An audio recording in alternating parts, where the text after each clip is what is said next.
मैं समझ रहा था कि पंजाब के चीफ मिनिस्टर्स आई हैं तो ये तो बड़े तेज निकले। जिस चीफ मिनिस्टर का लाहौर में घर ना हो उसको एक सरकारी तौर पे घर दे दिया जाए लाहौर में सारी उम्र के लिए, जिसकी मेंटेनेंस भी सरकार करेगी। ये पूछते नहीं प्राइम मिनिस्टर से कि मैंने क्या करना है, किस चीज को जस्टिफाई करना है, किसको नहीं करना। ये खुद अभी कैप्टन बन जाते हैं कि मैं खुद कैप्टन हूं। आपको मुल्क की एक एक चीज का पता होना चाहिए था कि आपकी इकोनॉमी किस करवट बैठ रही है। इसका मतलब ये है कि you are an ignorant person. कभी किसी मुल्क का वजीर आजम भी अपोजिशन लीडरों पे बातें करता है। आप काम करके दिखाएं, अमली तो आपके पास अख्तियारात हैं। अगर कोई सेनेटी प्रिवेल नहीं करने देता तो हमारी हुकूमत है।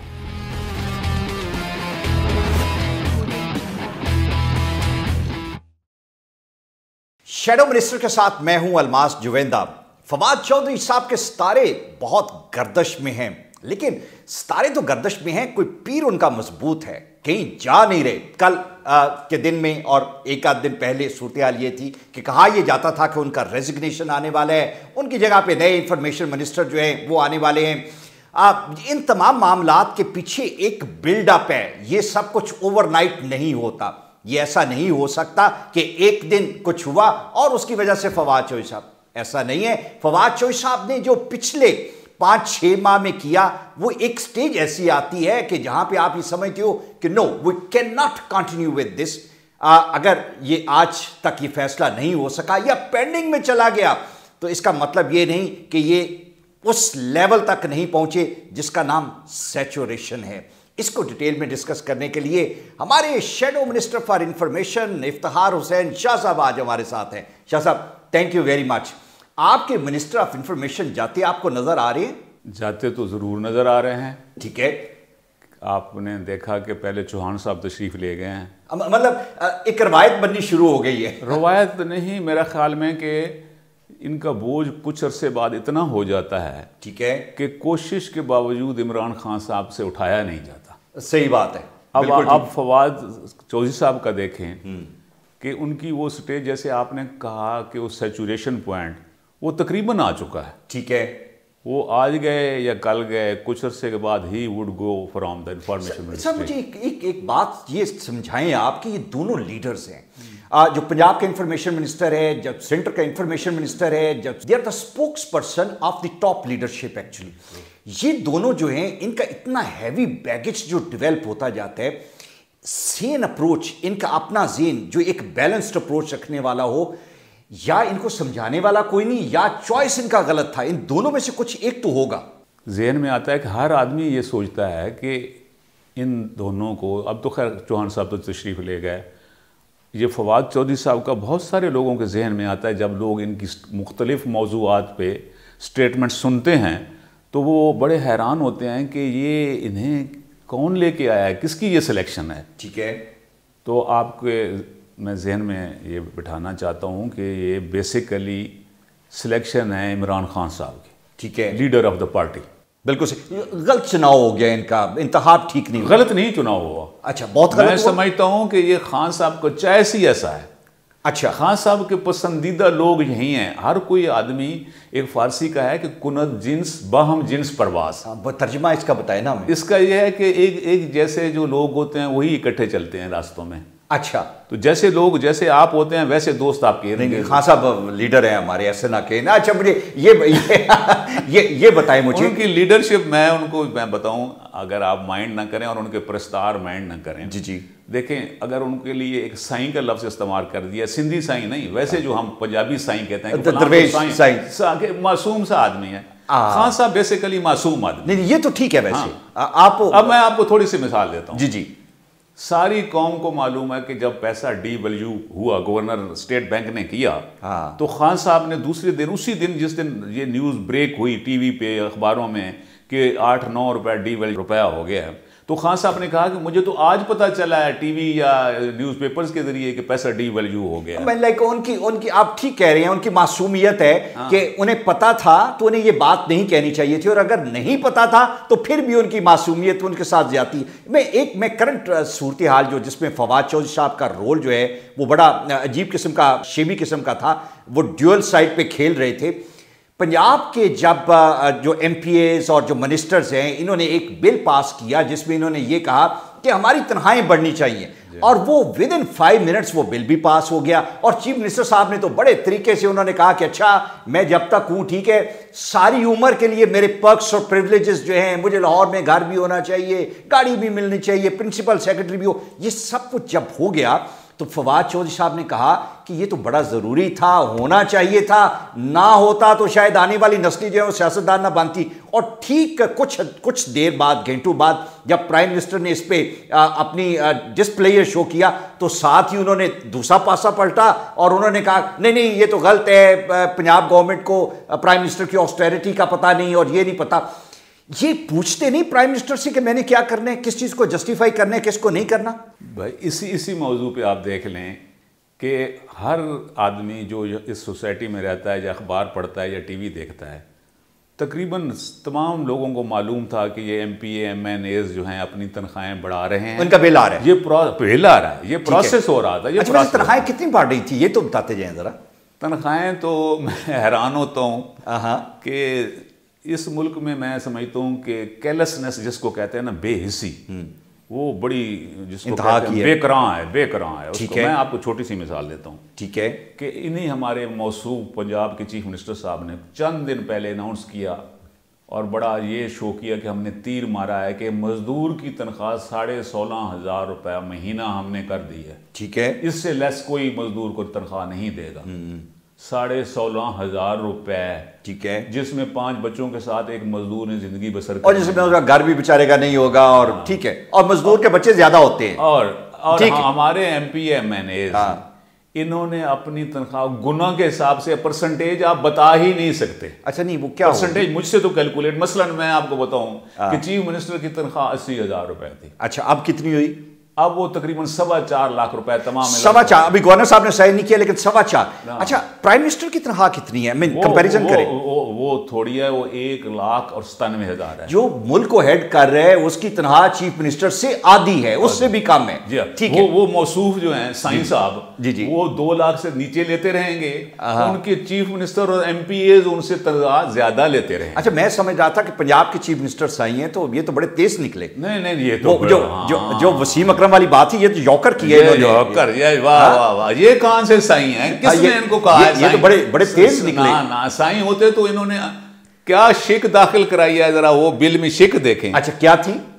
कि जिसका घर ना हो उस लाहौर में, जिस चीफ मिनिस्टर का लाहौर में घर ना हो, उसको एक सरकारी तौर पे घर दे दिया जाए लाहौर में सारी उम्र के लिए। अच्छा, जिसकी मेंटेनेंस भी सरकार करेगी। क्या बात है। जिसकी सिक्योरिटी भी घर सिक्योरिटी गार्ड भी उस चीफ मिनिस्टर के लिए होंगे, और वो जो प्रिविलेजेस ले रहा था वो सारे जब तक वो जिंदा है लेता रहेगा। इसे कहते हैं अल्लाह दे तो छप्पर फाड़ के दे। और आपको शायद मालूम नहीं कि ये शिक जो है ना, ये मौजूदा जिसको आप कहते हैं ना मासूम चीफ मिनिस्टर, ये उन्होंने डलवाई है।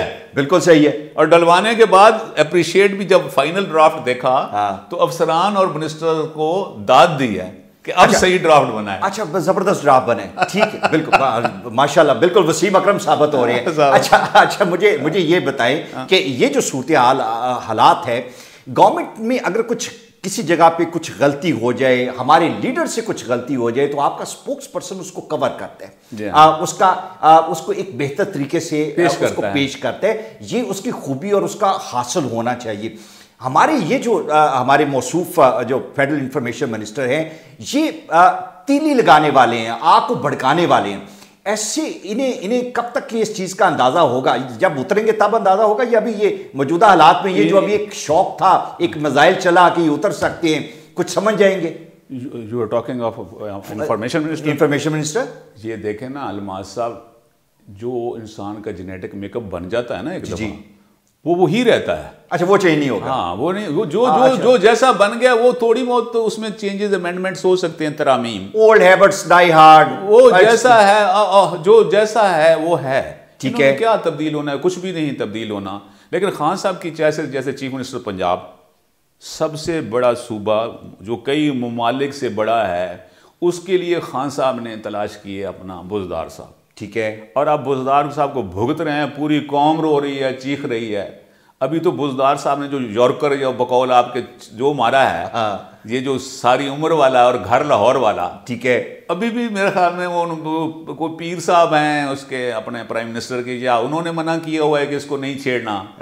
तो पता नहीं जब सब कुछ खत्म हो जाएगा तो फिर खान साहब को ये होश आएगी कि मैं क्या कर रहा हूँ। वहां से बैठ के खान साहब अपना मुल्क चलाने के से भी बड़ी मुश्किल है उनके लिए। ज़ाहिर है आपके जब अंदर के हालात ठीक नहीं होगी, आपकी जो मैनेजमेंट है वो बेसिकली आपका तो ऐसे लोग बोझ शेयर करती है। उनको तो ऐसे लोग होने चाहिए थे, क्योंकि उनका एक्सपीरियंस नहीं था, कभी उन्होंने एडमिनिस्ट्रेशन हुक्मरानी की ही नहीं है, फर्स्ट टाइम हुक्मरानी कर रहे हैं जिंदगी में। ठीक है, उनको चाहिए था कि ऐसे लोग जो साफ सुथरे लोग हों और जो तजर्बा रखते हों, सेन हों, तजर्बाकार हों, उनको अपने साथ मिलाते, उनकी सपोर्ट करते, उनकी हेल्प करते।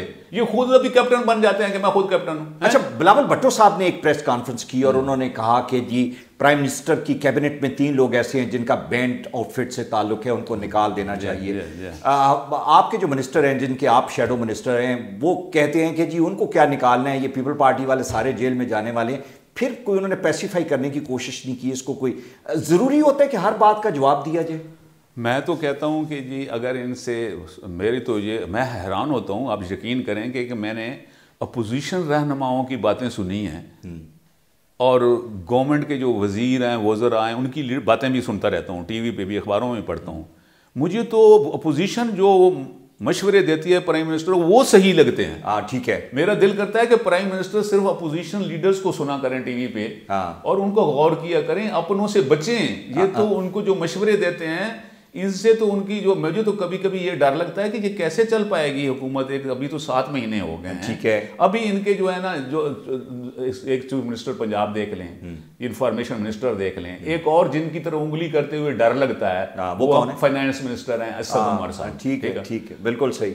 मैं आपको पता है हमेशा से कायल रहा हूं कि जो पब्लिक बात कहती है ना, आम अवाम की आवाज़ निकलती है, वो सही होती है। सही बात है, किसी के मुतालिक, चाहे मेरे मुतालिक है चाहे आपके मुतालिक है। ठीक है, ठीक है। तो सारी दुनिया ये कहती रही, इंफॉर्मेशन मिनिस्टर के अलावा फाइनेंस मिनिस्टर को भी लोग कहते हैं। अच्छा, फाइनेंस मिनिस्टर का जो लोग कहते हैं, मुझे ये बताएं, वो गाड़ियां कभी कहते हैं कि जी नॉन टैक्स पेयर है, वो गाड़ी ले लेगा, फिर कहते हैं नहीं लेगा, फिर कहते हैं 1300 सीसी तक लेगा, आप कहते हैं सारी गाड़ियां ले लेगा। बड़ा आपने दरिया को कूजे में बंद कर दिया। उनकी एक मिसाल ही ले लें जी जी, कि ये जो गाड़ी का था कि नॉन फाइलर जो है वो गाड़ी नहीं खरीद सकेंगे। ये नून लीग ने अपने बजट में दिया था, जो आने वाला बजट था। ठीक है, उन्होंने इसको इंप्लीमेंट नहीं किया था। ठीक है, जब ये गवर्नमेंट आई पीटीआई की तो उन्होंने कहा नहीं जी ये गलत है जी, वो ले सकेंगे, प्रॉपर्टी भी खरीद सकेगा नॉन फाइलर और ये गाड़ी भी खरीद सकेगा। ठीक।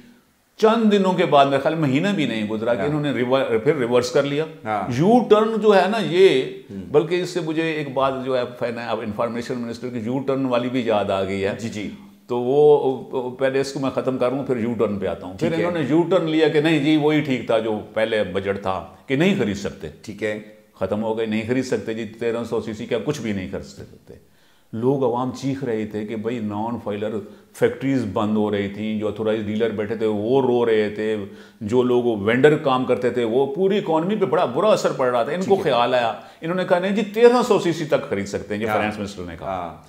अब 1300 सीसी का बिल कुछ अरसा लगा, महीना डेढ़ लग गया उसको पास होने में। जब पास हुआ है तो वो सारी अब आ गया कि सारी खरीद सकते हैं, 2500 सीसी तक गाड़ियां ले, जितनी खरीद सकते हैं। टैक्स उनका बढ़ा दिया, ठीक है। अब ये इनकी जो फैसले, फाइनेंस मिनिस्टर ही है ना, कि 7 महीने में लॉस हुआ है, वो किसका हुआ है? दैट ओनली शोज कि आप एक लंबा अरसा से, जब आप फाइनेंस कमेटी में थे, आपको मुल्क की एक एक चीज का पता होना चाहिए था कि आपकी इकोनॉमी किस करवट बैठ रही है। इसका मतलब यह है कि you are an ignorant person, जो हर दूसरे दिन आप अपने फैसले जो है वो तब्दील जिसको मौजूदा हालात अभी तो ये गाड़ियों का किया है जी जी, कि जी अब सारी गाड़ियां खरीद सकता है, नॉन फाइलर खरीद, उनके टैक्स बढ़ा दिए। अच्छा, यही एक आम आदमी कहता था, आम आदमी यही बात कहता था कि वो टैक्स इनके पैसे लगा दें। अब प्रॉपर्टी का यही नुकसान हो रहा है।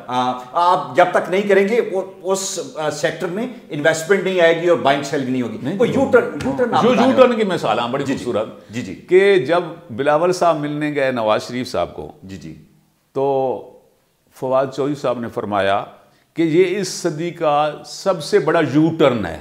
क्या कि जी देखें जी कि जुल्फकार अली भुट्टो का नवासा जिया उल हक के मुंह बोले बेटे के पास पहुंच गया। ये इससे बड़ा, ये सदी का सबसे बड़ा यू टर्न है। तो मैंने कहा आप तो फिर अप्रिशिएट कर रहे हो, क्योंकि आपका लीडर कहता है बड़ा लीडर तो यू टर्न लेता है।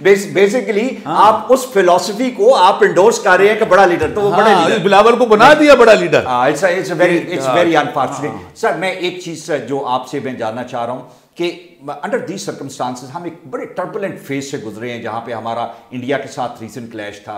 मुल्क में अब स्टेबिलिटी का टाइम है, जहां पे इस तरह के हार्श वर्ड्स, इस तरह की जो डायलॉग है जिसमें एक दूसरे को आप हर्ट करते हैं, इसको अवॉइड करने की जरूरत है। डू यू सी कि आने वाले दिन में कुछ सैनिटी प्रवेल करती नजर आ रही है आपको? मैं समझता हूं कि आप यकीन करें कि मुझे अपोजिशन में फिर भी सैनिटी नज़र आती है कि अपोजिशन ने ये जो हालात हुए, इंडिया के साथ जंग का माहौल बना, सारी अपोजिशन गवर्नमेंट के साथ खड़ी हो गई कि हम साथ हैं। ठीक है, अगर कोई सैनिटी प्रिवेल नहीं करने देता तो वो हमारी हुकूमत है, हुकूमत और उसके वज़रा। मेरी तो एक ही रिक्वेस्ट है, और तमाम अपोजिशन लीडर भी तकरीबन ये कह चुके हैं, ठीक है, कि खुदा के लिए खामोशी इख्तियार कर लें, जो करते रहे। मसलन प्राइम मिनिस्टर है, जी। ये सच्ची बात है, ये मुझे हकीकत लगती है कि आज भी वो अपोजिशन लीडर लगता है। ठीक। मैं कहता हूं कि ये तो फिट ही अपोजिशन लीडर के लिए हैं, नारे लगाए हैं, लोगों को उनके बीच में से बातें निकालें कि ये कर रहे हैं, वो कर रहे हैं। बेहतरी, कभी प्राइम मिनिस्टर भी ऐसी बातें लोगों के खिलाफ, अपोजिशन के खिलाफ स्टेटमेंट शुरू करते हैं। बिल्कुल ठीक। और फिर असेंबली में नहीं जाते। ठीक कि जी मुझे जब आप लोगों को आवाजें जलसों में देते हैं तो लोगों ने भी असेंबली में जहां उनकी मेजॉरिटी है वो शुरू हो जाएंगे, फिर जाना पसंद नहीं करते। वो कहते हैं जी माहौल अच्छा फ्रेंडली हो तो मैं जाऊंगा। इसका मतलब है आप 5 साल असेंबली में भी नहीं जाएंगे, फ्रेंडली तो हो नहीं सकता। सही बात है, बिल्कुल। क्योंकि आप जब लोगों को खड़े होकर स्टेज पे कहते हैं, भाई कभी किसी मुल्क का वजीर आजम भी अपोजिशन लीडरों पे बातें करता है, आप काम करके दिखाएं, अमली तो आपके पास अख्तियारात हैं, बिल्कुल काम करके अपनी जो है मनवाएं अपने आप को, बजाय कि लोगों को बुरा भला कहने लगे कि ये डाकू हैं और डाकू के बेटे हैं और ये काम। Thank you so much. आज हमने बड़ी डिटेल में डिस्कस किया कि हमारे जो लीडर्स हैं उनको लीडर के तौर पे एक्ट करना चाहिए, उनको सरकास्टिकली, उनको मजाक से, उनको लोगों को नीचा दिखा के अपनी कारकर्दगी बढ़ाने की जरूरत नहीं, बल्कि अपनी कारकर्दगी बढ़ा के लोगों को नीचा दिखाने की जरूरत है। एक्शन की जरूरत है। Words need to be controlled, action need to be elevated, action need to be done, and that's the need of the hour. Thank you.